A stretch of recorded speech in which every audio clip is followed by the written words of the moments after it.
जय श्री कृष्णा, राधे राधे। ओम नमः शिवाय। हर हर महादेव। प्रिय मित्रों, आज हम पौष मास में रोज सुनी जाने वाली 5 देवी माताओं की कथाओं का रसपान करेंगे। आप इन दुर्लभ और पवित्र कथाओं को श्रद्धा पूर्वक श्रवण करना और कमेंट बॉक्स में जय देवी माँ जरूर लिखना। सबसे पहले धरती माता की कथा का श्रवण करते हैं। प्रेम से बोलो धरती माता की जय। एक ब्राह्मणी थी। वह बहुत धार्मिक महिला थी। सभी ग्रामवासी उसका बहुत सम्मान करते। कोई भी उसके शरण में आता, वह सबकी मदद किया करती। वह मन ही मन भगवान का स्मरण किया करती। भगवान की सेवा पूजा और जरूरतमंदों की सेवा ही उसका परम धर्म था।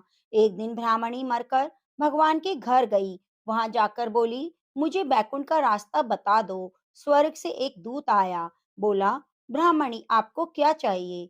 वो बोली, मुझे बैकुंठ का रास्ता बता दो। आगे आगे दूत, पीछे पीछे ब्राह्मणी मंदिर तक गए। ब्राह्मणी बहुत धार्मिक महिला थी। उसने दान पुण्य कर रखा था। उसे विश्वास था कि उसके लिए वैकुंठ का रास्ता अवश्य खुल जाएगा। ब्राह्मणी ने वहां जाकर देखा, बड़ा सा मंदिर, सोने का सिंहासन, हीरे जड़ित मोती से छतरी थी। चित्रगुप्त जी न्याय सभा में बैठे साक्षात इंद्र के समान शोभा पा रहे थे। न्याय नीति से अपना राज्य संभाल रहे थे। यमराज जी सबको कर्म के अनुसार दंड दे रहे थे। ब्राह्मणी ने जाकर प्रणाम किया और बोली, मुझे बैकुंठ जाना है। चित्रगुप्त ने लेखा सुनाया। कहा कि ब्राह्मणी, तुमने सब धर्म किए, लेकिन धरती माता की कहानी नहीं सुनी, इसलिए तुम्हारे सिर पर धरती माता का कर्ज है। बैकुंठ में कैसे जाएगी? ब्राह्मणी बोली, धरती माता की कहानी के क्या नियम हैं? चित्रगुप्त जी बोले, कोई 1 साल, कोई 6 महीने, कोई 7 दिन ही धरती माता की कहानी सुने तो फिर उसका उद्यापन करे। कहानी इस प्रकार है। एक माँ थी, उसके एक बेटा और एक बेटी। दोनों छोटे छोटे थे। माँ गरीब थी। वह मजदूरी करके अपना गुजारा चलाती थी। धीरे धीरे बच्चे बड़े होने लगे। बेटी शादी के योग्य हो गई। माँ बूढ़ी हो गई। माँ ने बेटी से कहा, बेटा तेरी बहन बड़ी हो गई है, अतः तुम्हारे जैसा घर वर देखकर उसकी शादी करना। ऐसा कहकर माँ तो कुछ दिनों में मर गई। भाई गांव गांव घूमा, लेकिन बहन के योग्य वर नहीं मिला। वह घूम घूम कर थक गया। बैठे बैठे उसने सोचा, मैं ही इससे शादी कर लूं। ऐसा सोचकर वो चुनरी और सामान लाया।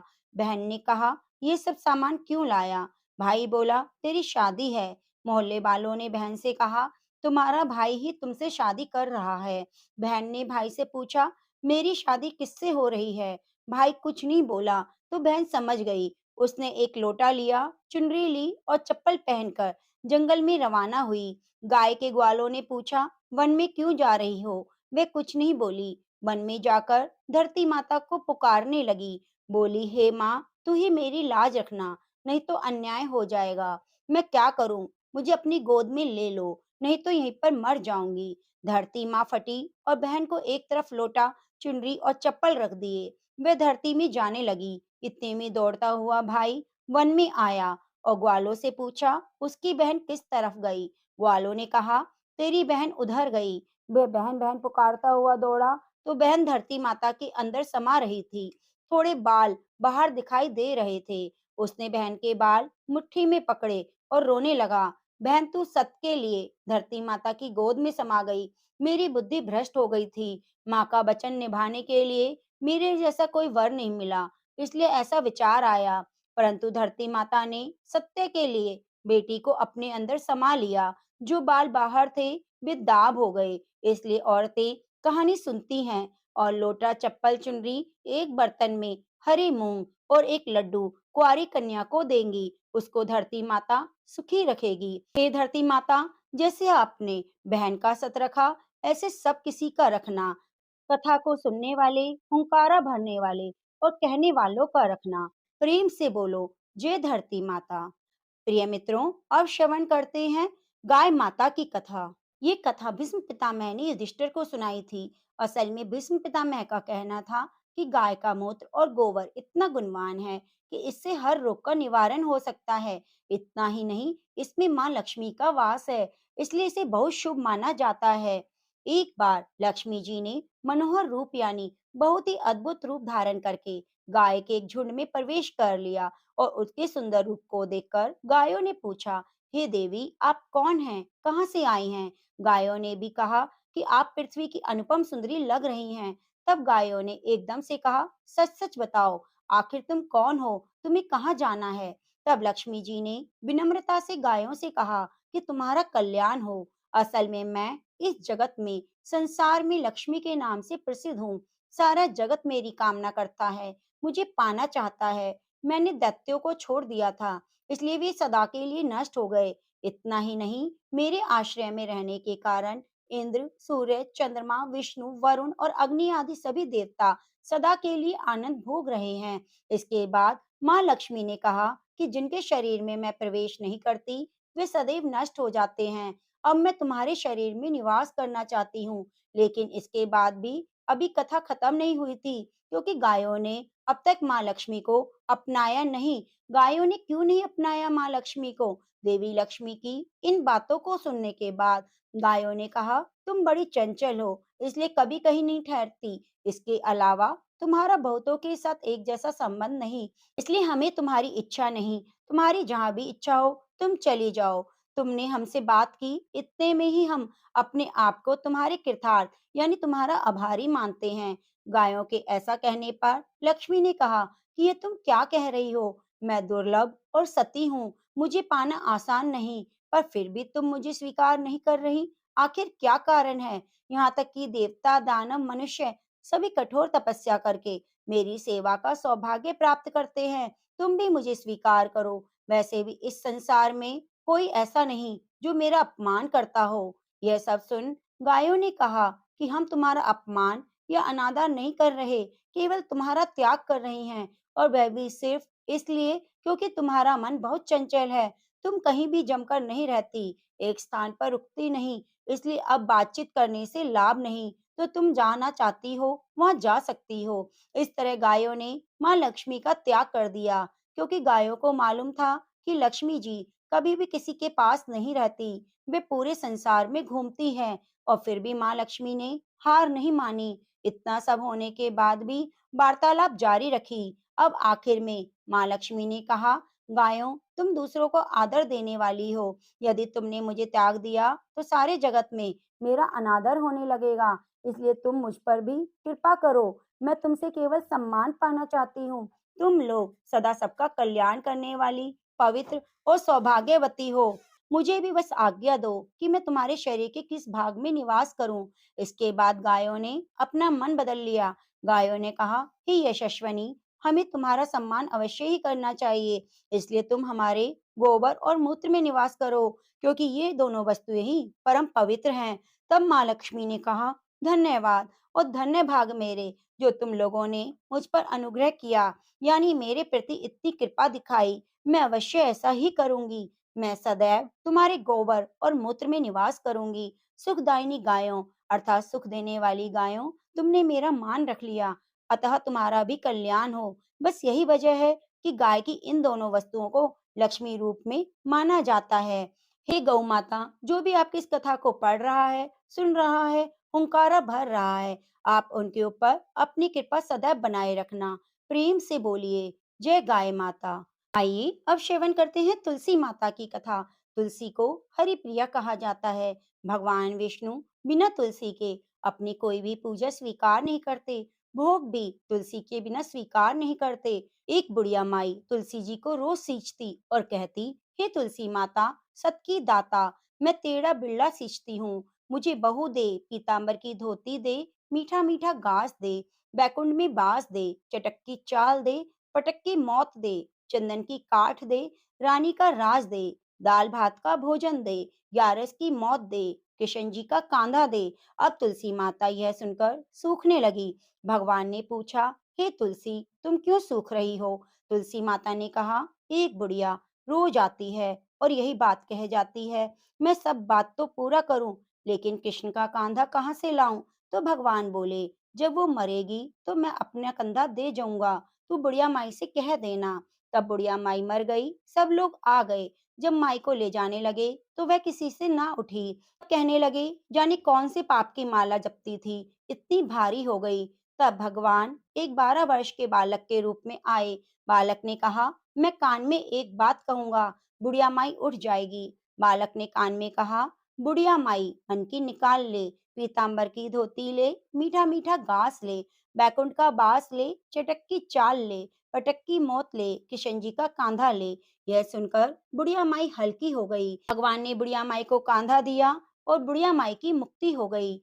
हे तुलसी माता, जैसे आपने बुढ़िया माई को मुक्ति दी, वैसे सबको देना। जो आपकी इस कथा को पढ़ रहा है, सुना रहा है, हुंकारा भर रहा है, आप उन पर अपनी कृपा बनाए रखना। प्रेम से बोलिए, जय तुलसी माता। प्रिय मित्रों, अब श्रवण करते हैं लक्ष्मी माता की कथा। एक गांव में एक साहूकार रहता था। साहूकार की एक बेटी थी। वह हर रोज पीपल सींचने जाती। पीपल के वृक्ष में से लक्ष्मी जी प्रकट होती और चली जाती। एक दिन लक्ष्मी जी ने साहूकार की बेटी से कहा, तू मेरी सहेली बन जा। तब लड़की ने कहा, मैं अपने पिता से पूछकर कल आऊंगी। साहूकार की बेटी ने घर जाकर अपने पिता को सारी बात कह दी। तब उसके पिताजी बोले, वह तो लक्ष्मी जी हैं, अपने को और क्या चाहिए। तू लक्ष्मी जी की सहेली बन जा। दूसरे दिन फिर लड़की गई। तब लक्ष्मी जी पीपल के पेड़ से निकलकर आई और कहा, सहेली बन जा। तो लड़की ने कहा, बन जाऊंगी। दोनों सहेली बन गई। लक्ष्मी जी ने उसे खाने का न्योता दिया। घर आकर लड़की ने माँ पिताजी को कहा, मेरी सहेली ने मुझे खाने का न्योता दिया है। तब पिताजी ने कहा, सहेली के जीमने जाइयो, पर घर को संभाल कर रख जाना।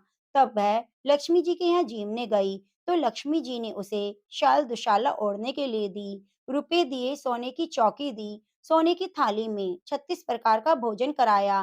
कर जब वह जाने लगी तो लक्ष्मी जी ने पल्ला पकड़ लिया और कहा, मैं भी तेरे घर जीमने आऊंगी। तो उसने कहा, आ जाना। वह घर जाकर चुपचाप बैठ गई। तब पिताजी ने कहा कि बेटी सहेली के यहाँ जिम कर आ गई, तू उदास क्यों बैठी है। तो उसने कहा, पिताजी, मेरे को लक्ष्मी जी ने इतना दिया, अनेक प्रकार के भोजन कराए, परंतु मैं कैसे जमाऊंगी, अपने घर में तो कुछ नहीं। तब उसके पिता ने कहा, गोबर मिट्टी से चौका लगाकर घर की सफाई कर ले, चार मुख वाला दिया जलाकर लक्ष्मी जी का नाम लेकर रसोई में बैठ जाना। लड़की सफाई करके लड्डू लेकर बैठ गई। उसी समय एक रानी नहा रही थी। उसका नौलखा हार चील उठाकर ले गई।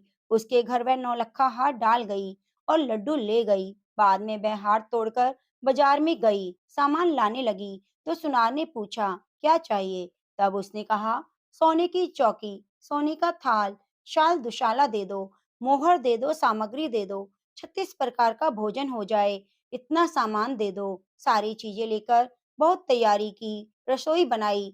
तब गणेश जी ने कहा, लक्ष्मी जी को बुलाओ। आगे आगे गणेश जी, पीछे पीछे लक्ष्मी जी आई। फिर उसने चौकी डाल दी, कहा, सहेली चौकी पर बैठ जाओ। जब लक्ष्मी जी ने कहा, सहेली चौकी पर तो राजा रानी के भी नहीं बैठी, किसी के भी नहीं बैठी, उसने कहा कि मेरे यहाँ तो बैठना पड़ेगा। फिर लक्ष्मी जी चौकी पर बैठ गई। उसने बहुत खातिर की, जैसे लक्ष्मी ने करी थी वैसे ही उसने करी। लक्ष्मी जी बहुत खुश हो गई। घर में खूब रुपया पैसा हो गया।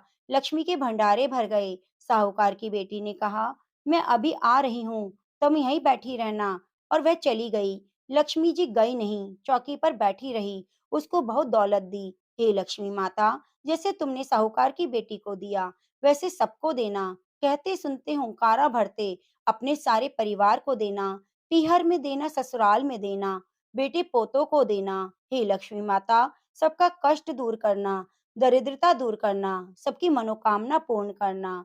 प्रेम से बोलो, जय लक्ष्मी माता। प्रिय मित्रों, अब श्रवण करते हैं माँ पार्वती की कथा। प्रेम से बोलो, जय माँ पार्वती, जय माँ दुर्गा। कैलाश पर्वत के निवासी भगवान शिव की अर्धांगिनी माँ सती पार्वती को ही शैलपुत्री, ब्रह्मचारिणी, चंद्रघंटा, कूष्मांडा, स्कंद माता, कात्यायनी, कालरात्रि, महागौरी, सिद्धिदात्री आदि नामों से जाना जाता है।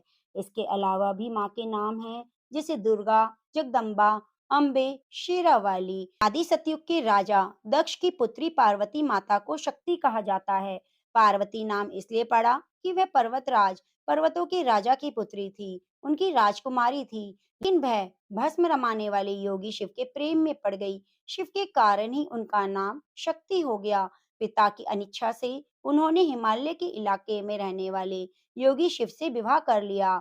एक यज्ञ में जब दक्ष ने पार्वती और शिव को न्योता नहीं दिया, फिर भी पार्वती जी शिव के मना करने के बावजूद अपने पिता के यज्ञ में पहुंच गई, लेकिन दक्ष ने शिव के विषय में सती के सामने ही अपमानजनक बातें कही। तब सती यह सब सहन नहीं कर पाई, यज्ञ कुंड में कूदकर अपने प्राण त्याग दिए। यह खबर सुनते ही शिव ने अपने सेनापति वीरभद्र को भेजा, जिसने दक्ष का सिर काट दिया। इसके बाद दुखी होकर सती के शरीर को अपने कंधों पर धारण कर शिव क्रोधित हो धरती पर घूमते रहे। इस दौरान जहां-जहां सती के शरीर के अंग या आभूषण गिरे, वहां पे शक्तिपीठ निर्मित हो गए। जहां पर जो अंग आभूषण गिरा, उसे शक्तिपीठ का नाम हो गया। के एक हाथ में तलवार, दूसरे में कमल का फूल है। रक्तांबर वस्त्र, सिर पर मुकुट, मस्तक पर श्वेत रंग का अर्धचंद्र तिलक और गले में मणि मोतियों का हार है। शेर हमेशा माता के साथ रहता है। जो दिल से पुकार निकले वही प्रार्थना है। न मंत्र, न तंत्र और न पूजा पाठ की जरूरत है। प्रार्थना ही सत्य है। प्रेम से बोलिए, जय माँ भवानी, जय माँ दुर्गा। हे माँ पार्वती, आपकी इस कथा को जो सुन रहा है, हुंकारा भर रहा है, रिस्पान कर रहा है, आप उनकी मनोकामनाएं सदैव पूरी करना। प्रेम से बोलिए, जय दुर्गा माँ। प्रिय मित्रों, उम्मीद करूंगी आपको पांच देवियों की कथा बहुत अच्छी लगी होगी। कथा को अंत तक सुनने के लिए आपका बहुत बहुत धन्यवाद। आप हमारे चैनल को सब्सक्राइब जरूर कीजिए और ज्यादा से ज्यादा शेयर कीजिए। मिलते हैं अगली धार्मिक कथा कहानियों के साथ।